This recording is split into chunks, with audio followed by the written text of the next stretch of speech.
जय श्री राम। भक्ति की दूसरी सीढ़ी है, नवधा भक्ति की दूसरी सीढ़ी है दूसर रति मम कथा प्रसंगा। यह भक्ति की दूसरी अवस्था है।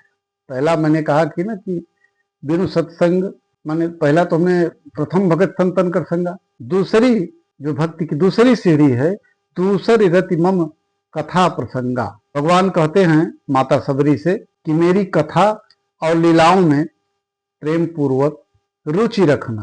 अब रति का मतलब होता है प्रेम या लगाव। अब मम कथा प्रसंग माने मेरी जो कथाएं हैं, जो मेरी लीलाएं हैं, मेरा जो नाम है, उन प्रसंगों में उनसे प्रेम करना। आजकल भगवान की कथा सुनने में कितने लोग रुचि रखते हैं सब जानते ही हैं।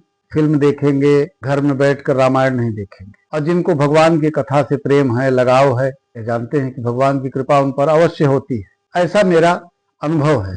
माता सबरी स्वयं प्रभु की कथा सुनने के लिए हमेशा उत्सुक रहती थी। अगर कहीं भगवान की कथा कोई कह रहा है, सुना रहा है, तो वह जाकर के सुनती थी भाव विह्वल होकर के। आपके जो परम भक्त श्रवण कुमार और भक्त प्रहलाद को भी देखिए हरि कथा में कितनी गहरी रुचि थी। कागभूषुंड जी और गरुण जी का जो संवाद है श्री रामचरितमानस में, ये भी एक भक्ति का प्रतीक है। गोस्वामी तुलसीदास जी ने स्वयं रामचरितमानस में इसी कथा प्रेम से रचा। भगवान शंकर और माता पार्वती जी भगवान श्री राम की कथा सुनने के लिए उत्सुक रहती थी।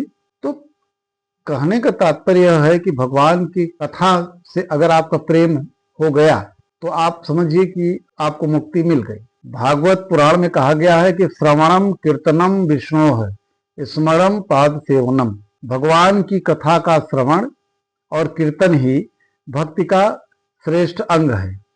और गीता जी में सततम कीर्तयन्तो माम यतन्तश्च दृढ़व्रता, अर्थात भक्त निरंतर मेरे नाम और लीलाओं का कीर्तन करते रहते हैं। नारद भक्ति सूत्र में कथा श्रवणादि संभक्ति संयोगात, यानी भगवान की कथा सुनने और गाने से भक्ति दृढ़ होती है और प्रभु का सानिध्य प्राप्त होता है।